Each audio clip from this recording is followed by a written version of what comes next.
Hi guys. मैं उज्जवल कुमार सेन और हमारा सीरीज चल रहा है किसका 10th क्लास का भी चल रहा है जो फिजिक्स का 2 चैप्टर हम कंप्लीट कर चुके हैं। कौन कौन से?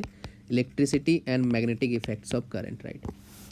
आज मैं आपके साथ शेयर करने वाला हूँ किसका सोर्सेस ऑफ एनर्जी। इसको हम 2 पार्ट में पढ़ने वाले हैं, पार्ट 1 एंड पार्ट 2। 2 पार्ट में पढ़ाने वाला हूँ आपको, राइट। तो गाइस क्या करना है, आपको लास्ट तक सुनना है। ठंड बहुत हो रही दिल्ली में, तो चलो। तो पहले हम बात करते हैं कि इसमें जो सोर्सेस ऑफ एनर्जी हम पढ़ रहे हैं, एक्चुअली एनर्जी है क्या? एनर्जी क्या होता है आपको बता चुका हूँ ऑलरेडी कि वन ऑफ द वे, मतलब किसी बॉडी में अगर एनर्जी है तो उसको हम यूटिलाइज कर सकते हैं कोई काम करवाने के लिए, राइट।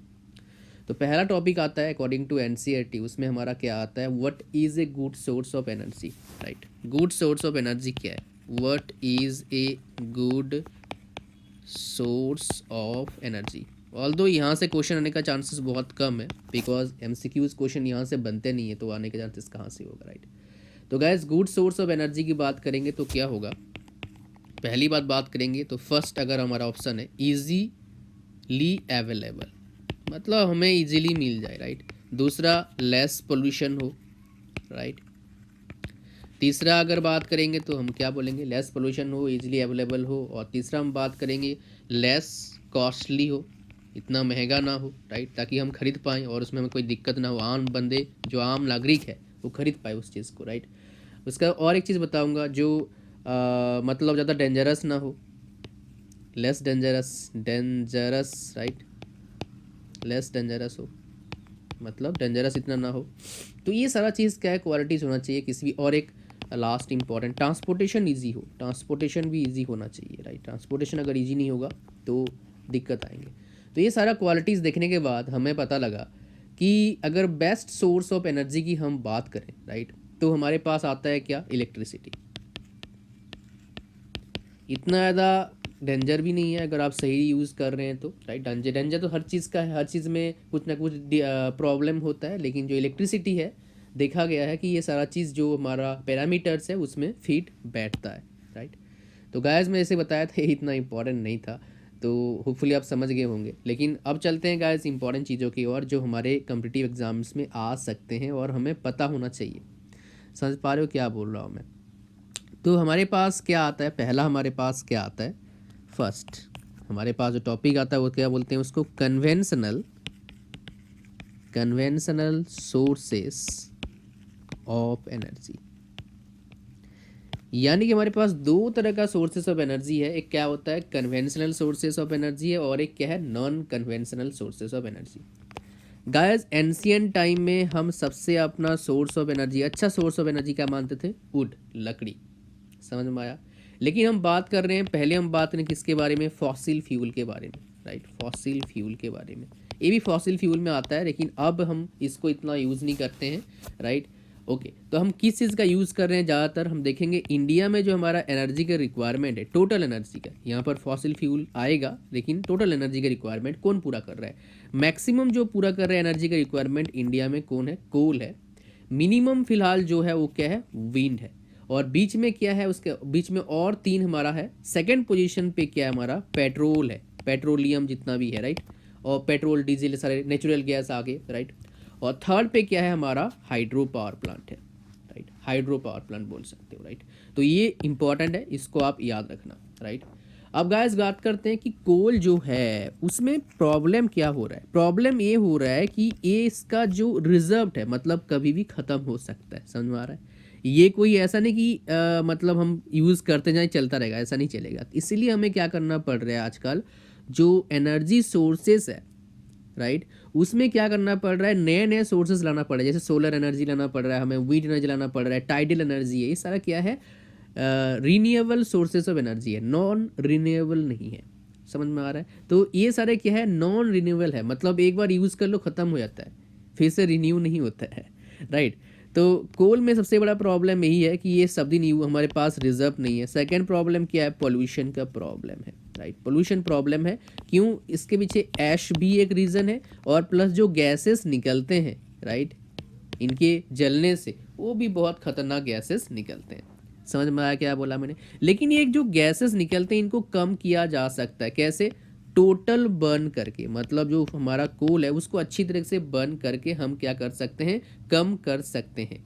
अब बात करते हैं गाइस, जो कंपाउंड्स होता है हमारा कोल का, उसमें क्या क्या मटेरियल होते हैं, कौन कौन से चीज़ें होते हैं केमिकल के फॉर्म में अगर बात करेंगे तो होता है हमारे पास कार्बन होता है, राइट, ऑक्सीजन होता है, राइट, उसके बाद हाइड्रोजन होता है, राइट, ऑक्सीजन हो गया, हाइड्रोजन हो गया, और इसके अलावा कुछ फ्री कार्बन भी होते हैं, कुछ फ्री कार्बन भी होते हैं, राइट। अब मैं बात करता गाइस कि इसको कम किया जा सकता है, इसका पोल्यूशन लेवल को कम किया जा सकता है, कैसे कर सकते हैं, अगर मान लो कोल को हम क्या करें, हीट करें, हीट करें, लेकिन एब्सेंस ऑफ एयर, उसमें एयर नहीं होना चाहिए, तब क्या होता है, इसमें से जो वोलाटाइल मटेरियल होता है, वोलाटाइल मटेरियल होता है वो क्या होता है, रिमूव्ड हो जाता है, मतलब निकल जाता है, उसको निकालना बोलते हैं, निकल जाता है। उससे वजह से क्या होता है, ये जो कोल है इसको हम क्या बोलते हैं, कोक बोलते हैं, क्या बोलते हैं, कोक बोलते हैं, राइट। तो इससे हम क्या, और एक कोक जो होता है कोल से मच बेटर होता है, राइट, और इसका जो सीवी होता है मतलब कैलोरीफिक वैल्यू, कैलोरीफिक वैल्यू जो होता है बहुत ज़्यादा होता है, और इतना ज़्यादा स्मोक भी प्रोड्यूस नहीं करता है। तो इस तरीके से हम क्या कर सकते हैं गाइस, कोल का जो प्रॉब्लम है थोड़ा सा हम कम कर सकते हैं, लेकिन स्टिल पोल्यूशन तो होगा, आप कुछ भी कर लो, राइट। अब गाइस बात करते हैं पेट्रोलियम, यहाँ से हमें पता लगेगा कुछ और चीज़ें जो बताऊंगा। पेट्रोलियम से क्वेश्चन आने का चांसेस सही आता है ज़्यादा, राइट। पेट्रोलियम में सिर्फ पेट्रोल नहीं है, इसमें पेट्रोल है, डीजल है, केरोसिन है, ये सारे हैं, राइट। तो जो हमारा पेट्रोलियम होता है सबसे बड़ा प्रॉब्लम क्या है, इसका जो सीवी वैल्यू, कैलोरीफिक वैल्यू होता है वो क्या होता है, हाई होता है, राइट।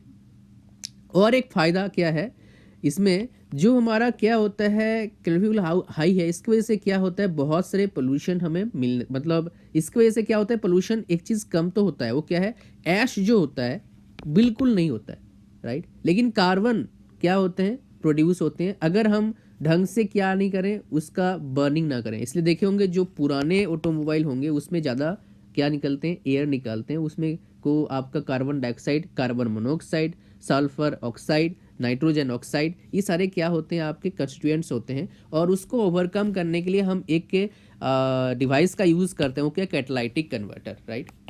अच्छा, तो गाइस बात करते हैं अब कौन कौन से ऐसे चीज़ें हैं जिसके निकलने से हमारा एसिड रेन होते हैं, एसिड रेन होते हैं। एसिड रेन से क्या होता है प्रॉब्लम, जैसे ताजमहल है, उसका जो स्ट्रक्चर है उसमें, मतलब उसका जो बाहर हिस्सा है वो ख़राब हो सकता है, आपका अगर गिरेगा एसिड रेन होके तो आपको ही प्रॉब्लम आएगा, राइट, स्किन डिसीज हो सकते हैं। तो कौन कौन सा ऐसा चीज़ें हैं जिसके वजह से एसिड रेन होता है, वो क्या होता है, SO2 एंड NO2। SO2 मतलब क्या हो गया, सल्फर डाइऑक्साइड, और नाइट्रोजन ऑक्साइड क्या हो गया, NO2, राइट। इसके अलावा कार्बन मोनोऑक्साइड निकलते हैं, बहुत पॉइजनस होता है। तो ये सारा चीज़ क्या है, प्रॉब्लम है हमारा बेसिकली इस पेट्रोलियम में, राइट, ओके। तो गाइस पेट्रोलियम के बाद हमारे पास आता है, ये इतना इंपॉर्टेंट नहीं है इसलिए आपको, मतलब जो चीज़ें इंपॉर्टेंट है वो आपको बता रहा हूँ, बाकी बहुत सारी चीज़ हम पढ़ सकते हैं, राइट। अच्छा, अभी जो हमारा 70% रिक्वायरमेंट है, लगभग 70%, वो क्या कौन पूरा कर रहा है, जो एनर्जी की रिक्वायरमेंट है, पेट्रोल, कोल, और एक क्या कौन पूरा कर रहा है, पेट्रोल, पेट्रोलियम, ये दोनों पूरा कर रहे हैं क्या, 70% रिक्वायरमेंट हमारा। अब आप अगर एनसीआर में रहते हैं, बाकी कुछ सिटीज़ में क्या है, हमारे पास सीएनजी चलते हैं, राइट। ये बेसिकली क्या है, हमारा नेचुरल गैस है, राइट, नेचुरल गैस है। और नेचुरल गैस कहाँ से मिलता है, मिट्टी के अंदर, जैसे कोल मिलते हैं, जैसे हमारे पेट्रोलियम मिलता है, वैसे ही मिलता है नेचुरल गैस, राइट, ओके। तो बेसिकली क्या नेचुरल गैस जनरली हमें किसके साथ मिलता है, पेट्रोलियम के साथ मिलता है। और इसके साथ क्या होता है, तीन गैसेस, और मतलब एक गैस नहीं, तीन गैसेस रहते हैं, एक मीथेन रहता है, राइट, एक इथेन रहता है, केमिस्ट्री में पढ़े होंगे इसके बारे में आप, और एक क्या रहता है, प्रोपेन रहता है। लेकिन इसमें जो मीथेन रहता है उसका क्या होता है, 95% क्या होता है, कंट्रीब्यूशन था, बाकी 5% दोनों का रहता है। और इसको पूरा कंप्रेस करते हैं तो क्या होता है, कंप्रेस्ड नेचुरल गैस बनता है। फिर इसको हम ऑटोमोबाइल में यूज़ करते हैं, और हम इसको एज ए फ्यूल भी यूज़ कर सकते हैं, थर्मल पावर प्लांट में इलेक्ट्रिसिटी प्रोड्यूस करने के लिए, राइट। उसके बाद फर्टिलाइजर इंडस्ट्री में यूज़ करते हैं इसको, राइट। ये सारा चीज़ जगह पर यूज़ करते हैं, और डोमेस्टिक पर्पस में यूज़ कर सकते हैं इसको, राइट। तो ये सारा चीज़ क्या है हमारा मतलब एडवांटेज है इस नेचुरल गैस। उसके इसके वजह से क्या होता है, इसका पोल्यूशन कुछ नहीं होता है, राइट। पोल्यूशन फ्री है लगभग, मतलब आपका इको फ्रेंडली बोल सकते हो इसको। और इसमें क्या होता है, और एक फ़ायदा इसमें ये इसके बाद, इसके बर्निंग के बाद जो होता है, इसका यूज़ करने के बाद कोई रेसिड्यू, कोई ऐश नहीं बचता है और कोई स्मोक प्रोड्यूस नहीं करता है, सबसे बड़ी बात ये है, राइट। तो गाइस ये इंपॉर्टेंट चीज़ें हैं किसके बारे में जो बता रहा हूँ, आपका सीएनजी के बारे में, तो आपको पता होना चाहिए इसके बारे में। गाइस अब आता है नेक्स्ट हमारा क्या है, थर्मल पावर प्लांट। गाइस फिलहाल हमारे इंडिया में बहुत थर्मल पावर प्लांट लगभग हर शहर में है, राइट। मतलब हर शहर में बोल रहा हूँ, हर स्टेट में है, राइट, शहर में नहीं है। तो थर्मल पावर प्लांट हमारे इलेक्ट्रिसिटी एनर्जी की बहुत ज़्यादा रिक्वायरमेंट पूरा कर रहे हैं आजकल जितना भी है। और बेसिकली यहाँ पर काम क्या होता है, आपको मैं मतलब डायग्राम समझा रहा हूँ। क्या करते हैं, पहले हीट एनर्जी हमें चाहिए होता है। हीट एनर्जी को हम यूज़ करते हैं किसको, स्टीम फॉर्म में कन्वर्ट करने के लिए, किसको, वाटर को, राइट। और स्टीम फॉर्म में कन्वर्ट होने के बाद हम क्या करते हैं, उसको टरबाइन रन करने के लिए हम यूज़ करते हैं उस स्टीम को, स्टीम टरबाइन रन करने के लिए। टरबाइन का ब्लेड घूमेगा, उस ब्लेड को कनेक्ट, जो आपका एक्सेल होता है, ब्लेड होता है, मतलब टरबाइन का जो आपका शाफ्ट है, उसको हम यूज़ करते हैं, उसको हम क्या करते हैं, डायनामो को मूव करने के लिए, डायनामो को मूव करने के लिए यूज़ करते हैं। और वो क्या करता है, हमें इलेक्ट्रिसिटी प्रोड्यूस करता है, मतलब इलेक्ट्रिसिटी हमें देता है। तो इसका डायग्राम, मतलब इसका थर्मल पावर प्लांट का जो तरीका है चलाने का, ये यही है, मतलब यही हम इसी कंसेप्ट के ऊपर हम क्या करते हैं, काम करते हैं, राइट। तो ये थर्मल पावर प्लांट का कंसेप्ट है यूज़ करने का। अब गाइस बात करते हैं hydro power plant. Hydro power plant पहले बता दूं, हाइड्रो पावर प्लांट का सबसे बड़ा डिसएडवांटेज क्या है, बहुत ज़्यादा जगह चाहिए होता है, वो सबसे बड़ा डिसएडवांटेज है, राइट। और हमारा जो एनर्जी का रिक्वायरमेंट है उसका लगभग 22-23% रिक्वायरमेंट पूरा करता है कौन, हाइड्रो पावर प्लांट, राइट। और लेकिन टोटल जितना हमारे हाइड्रो पावर प्लांट का कैपेसिटी है, राइट, कैपेसिटी है, उसका सिर्फ 11% के आसपास हम क्या कर रहे हैं, यूज़ कर रहे हैं। मतलब अभी भी अनटैप है, जिसको हम यूज़ नहीं कर रहे हैं। कितना, 89% के आसपास। याद रखिएगा, इस इंपॉर्टेंट चीज़ है इसलिए बता रहा हूँ आपको। हाइड्रो पावर प्लांट का सबसे फायदेमंद क्या चीज़ है, पोल्यूशन नहीं है, राइट। फर्स्ट पोल्यूशन नहीं है, लेस पोल्यूशन बिल्कुल नहीं है, नॉइज पोल्यूशन थोड़ा बहुत है बोल सकते हो, बट लेकिन वो नेग्लिजिबल है, पहला। दूसरा क्या है, इसका प्रोडक्शन कॉस्ट बहुत कम है, production cost is very less, दूसरा। तीसरा क्या है, फ़ायदा क्या है, ये क्या आपका रीन्यूएबल है, इसमें कोई ऐसा नहीं ख़त्म हो जाएगा, राइट। बस आपको डैम को बनाना पड़ेगा, ये सबसे बड़ा डिसएडवांटेज है, डैम बनाना पड़ेगा, उसके लिए बहुत ज़मीन चाहिए होगा। फर्स्ट, इकोसिस्टम को गड़बड़ कर सकता है। सेकंड, थर्ड, इनिशियल इन्वेस्टमेंट बहुत ज़्यादा है, इनिशियल इन्वेस्टमेंट बहुत ज़्यादा है। और ये चलता कैसे है, मतलब हाइड्रो पावर प्लांट कंसेप्ट क्या है, इसके बारे में हम बात करेंगे। तो बेसिकली क्या होता है, हमने क्या करा, डैम में पानी को स्टोर करा, राइट। पानी स्टोर का मतलब क्या हो गया, आपका स्टोर पोटेंशियल एनर्जी हो गया, राइट। अब क्या होता है, अगर छोड़ेंगे पानी तो क्या हो रहेगा, पोटेंशियल एनर्जी क्या हो जाएगा, काइनेटिक एनर्जी में कन्वर्ट हो जाएगा। और उसको यूज़ करेंगे हम टरबाइन को मूव कराने के लिए। फिर टरबाइन के जो शाफ्ट है उसको हम यूज़ करेंगे कहाँ पर, ब्लेड पर, ब्लेड में, मतलब सॉरी, जो शाफ्ट है उसको यूज़ करेंगे डायनामो में। डायनामो क्या करेगा आपका, डायनामो, एक सेकेंड, डायनामो क्या करेगा आपका, हमें इलेक्ट्रिसिटी देगा। तो आपका इस तरीके से क्या होता है, इलेक्ट्रिसिटी हमें मिल सकता है by using hydro power plant, right. तो ये कंसेप्ट था बेसिकली हाइड्रो पावर प्लांट का, और ये ज़बरदस्त कंसेप्ट मैं मानता हूँ, खुद मुझे अच्छा लगता है, बिकॉज ये सही में वाकई में कमाल का चीज़ है, राइट। अच्छा, और एक बात गायस, यहाँ पर इसके वजह से जो हाइड्रो प्लांट पावर प्लांट हम बनाते हैं, मतलब डैम बनाते हैं, उसकी वजह से क्या होता है, हमें नेचुरल गैस ही मिल सकता है।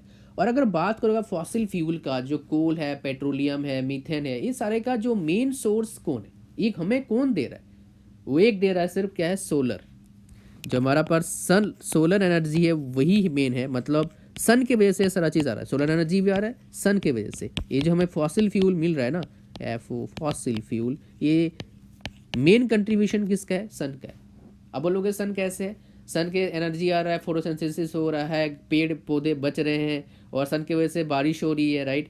उसके अब क्या हो गया, मान लो आपका सन, मतलब नीचे जो भूकंप आया मान लो, तो क्या हो जाएगा, नीचे दब जाएगा। अब फिर सन की वजह से क्या हो जाएगा, टेम्परेचर प्रेशर बढ़ेगा अंदर, राइट। उसकी वजह से क्या हो जाएगा, हमारे को सब कुछ मिलेगा, लेकिन वो प्रोसेस में बहुत टाइम लगता है। इसलिए बोलते हैं जो कंजर्व नहीं है हमारा फॉसिल फ्यूल, कभी भी, मतलब लिमिटेड सोर्सेज है, इसलिए हमें जो सोर्सेज कंप्लीट नहीं है, मतलब उसके ऊपर इतना हमें निर्भर नहीं करना चाहिए। इसीलिए सारे जो पूरा वर्ल्ड के लोग हैं किसके ओर भाग रहे हैं, जितने भी आपका रिन्यूएबल सोर्सेस ऑफ एनर्जी है उसके ओर भाग रहे हैं, राइट। इंडिया वाले भी भाग रहे हैं, इंडिया में भी बहुत सारे विंड टरबाइन वगैरह लग चुके हैं, राइट। अच्छा, अब गाइस बात करेंगे दो और टॉपिक के बारे में।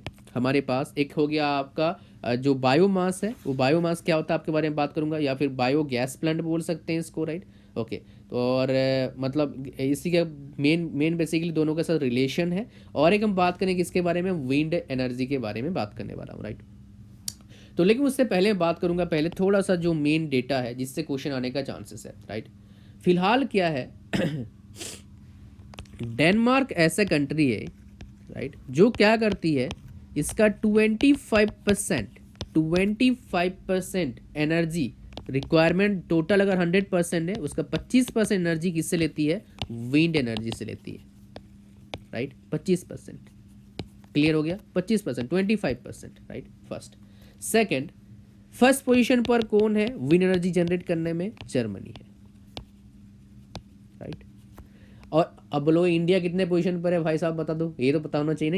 इंडिया फिलहाल क्या है, 5th पोजीशन पर है, फिफ्थ पोजीशन पर इंडिया है। इंडिया की जो पोजीशन है विंड एनर्जी जनरेशन में कितना, 5th पोजीशन है, राइट। लेकिन इंडिया में क्या है फिलहाल, प्रॉब्लम क्या है, लगभग 45,000 मेगावाट हम एनर्जी जनरेट कर सकते हैं बाय यूजिंग विंड एनर्जी। लेकिन हम क्या कर रहे हैं फिलहाल, कितना जनरेट कर रहे हैं, बहुत कम, जिसमें से सबसे ज़्यादा जनरेट कौन कर रहा है, 380 मेगावाट कन्याकुमारी में जनरेट हो रहा है, कन्याकुमारी। और ये कन्याकुमारी जगह कहाँ है, तमिलनाडु में, राइट। ये चीज़ें डेटा जो बता रहा हूँ ये बड़ा कमाल का है, और ये आपको पता होना चाहिए, राइट। यहीं से क्वेश्चन बनते हैं, बिकॉज डेटा है अच्छा, इसी से क्वेश्चन बनने का चांसेस रहता है। क्लियर हो गया। अब गाइस बात करते हैं किसके बारे में, बायोमास में। तो बायोमास होता क्या है बेसिकली, तो ये बायोमास जो है ये भी क्या एक तरह का हमारे लिए इको फ्रेंडली बोल सकते हैं, इसमें कुछ ज़्यादा प्रॉब्लम नहीं आता है हमें। लेकिन मेन प्रॉब्लम क्या है, लोग इतना पंगा लेना ही नहीं चाहते नहीं तो बायोमास जो एनर्जी है काफ़ी अच्छा है। इसके वजह से क्या हो सकता है, हमारा जो खेती है ना, जिसमें हम इतने सारे फर्टिलाइजर डालते हैं, वो भी नेचुरली हमें मिल सकता है। कैसे, उसके बारे में बात करता हूँ। तो बायोमास क्या है बेसिकली, बायोमास क्या है आपका, जो भी पार्ट है ट्रीज के, प्लांट्स के और एग्रीकल्चर वेस्ट के, या फिर एनिमल के वेस्ट, मतलब आपका काउ डंग बोल सकते हैं, सारे क्या है, बायोमास में आते हैं।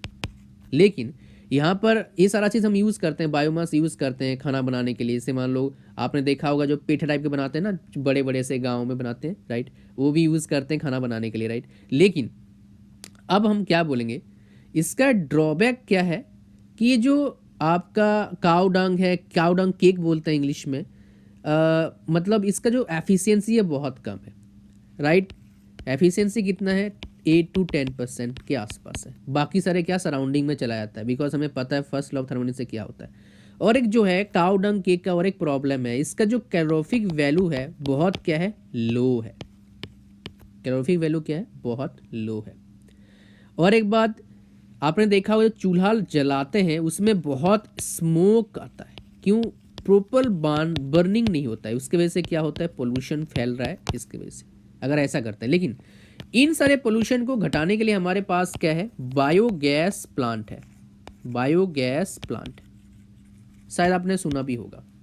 पहले ज़माने में यूज़ करते थे बहुत जगह, लेकिन अब क्या होगा, इसका यूज़ घट गया है, राइट। तो बायोगैस प्लांट क्या करता है, इसमें से हम क्या कर सकते हैं, नेचुरल गैस को हम क्या कर सकते हैं, जनरेट कर सकते हैं। एक तरह का, इस तरह का बोल सकते हो कि हम नेचुरल गैस को हम क्या कर सकते हैं, जनरेट कर सकते हैं। समझ में आ रहा है क्या बोला मैंने। तो गाइज इससे हमें फ़ायदा क्या मिलेगा, पोल्यूशन लेस हो जाएगा, राइट।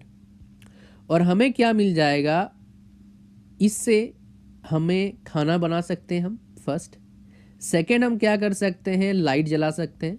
आप देखे होंगे जो गैस में बहुत सारी जगह पर एक वाइट कलर का मेंथल टाइप का होता है, और उसको हम जलाते हैं, वो बायोगैस से हम जला सकते हैं। ये चीज़ें हैं जो बहुत ही इंपॉर्टेंट, जो आपको पता होना चाहिए, राइट। और एक बात, बायोगैस में क्या होता है, आपका 75% के आसपास जो मिक्सचर होता है वो किसका होता है, मीथेन का होता है, मतलब नेचुरल गैस है।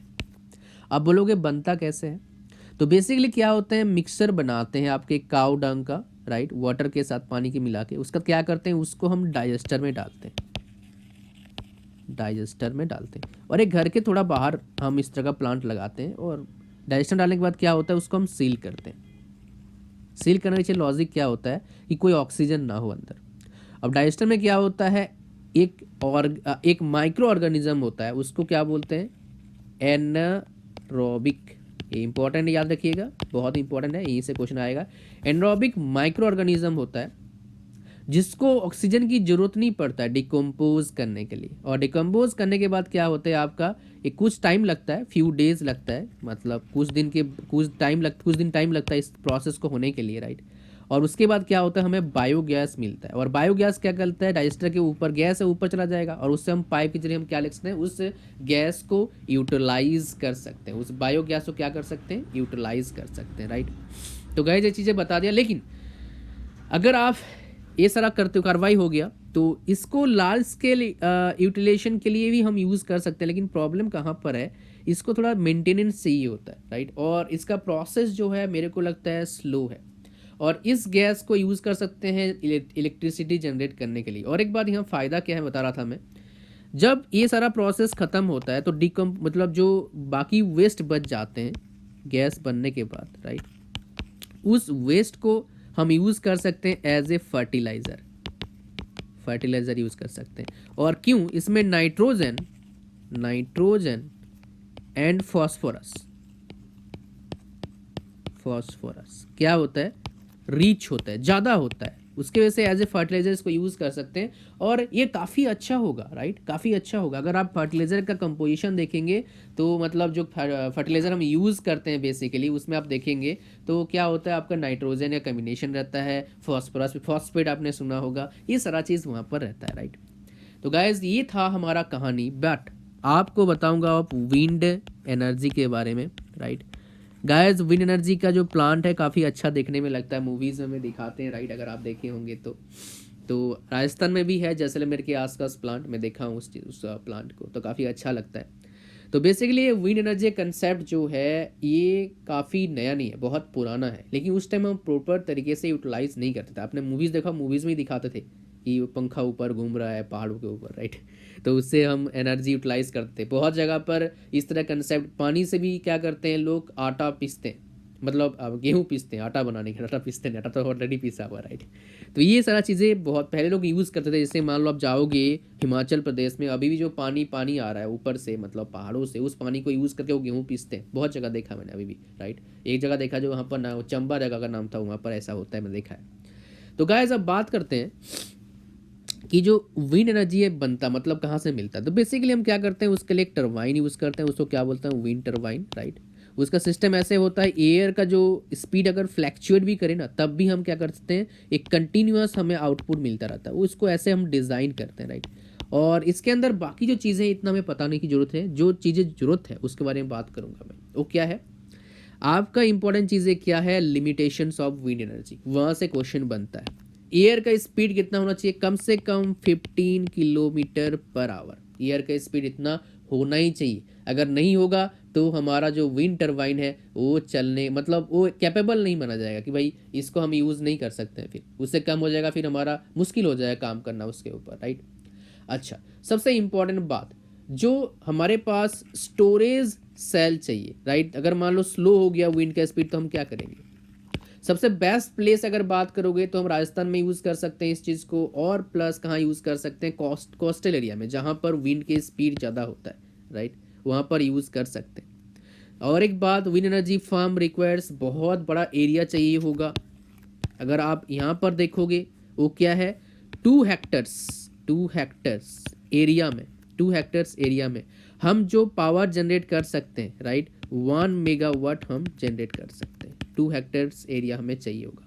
और एक बात, इनिशियल इन्वेस्टमेंट जो है, पहला जो इन्वेस्टमेंट होगा, राइट, वो क्या है बहुत ज़्यादा होगा। और ये बाहर रहने की वजह से ब्लेड वगैरह या फिर इसका टावर उसके वजह से भी क्या होता है, मेंटेनेंस खर्चा बहुत ज़्यादा हो जाता है, बिकॉज सनलाइट के मतलब सनलाइट एक्सपोज में आता है, साइक्लोन हो सकते हैं, कुछ भी हो सकता है वहाँ पर, राइट। तो उसकी वजह से भी क्या होता है, मेंटेनेंस खर्चा इसका ज़्यादा है, राइट। और हमें बैकअप फैसिलिटीज़ भी चाहिए इस तरह का एनर्जी को अच्छी तरह से यूटिलाइज करने के लिए, मतलब जो हमारे कस्टमर हैं उनको अनइंटरप्टेड पावर सप्लाई प्रोवाइड करने के लिए। तो गाइज ये था कहानी आज का। होपफुली आपको पता लगा क्या क्या है क्या नहीं है। तो वीडियो को लाइक ज़रूर करिए, शेयर करो दोस्तों के साथ, और मोस्ट इम्पॉर्टेंट क्या है, सब्सक्राइब करो अगर सब्सक्राइब नहीं कर रखा है, राइट। तो guys thanks for watching, thank you very much and see you soon in my next lesson हम बात करेंगे इसी का ही पार्ट 2। देखते रहिए Ujjwal Kumar Sain YouTube channel. So guys bye bye.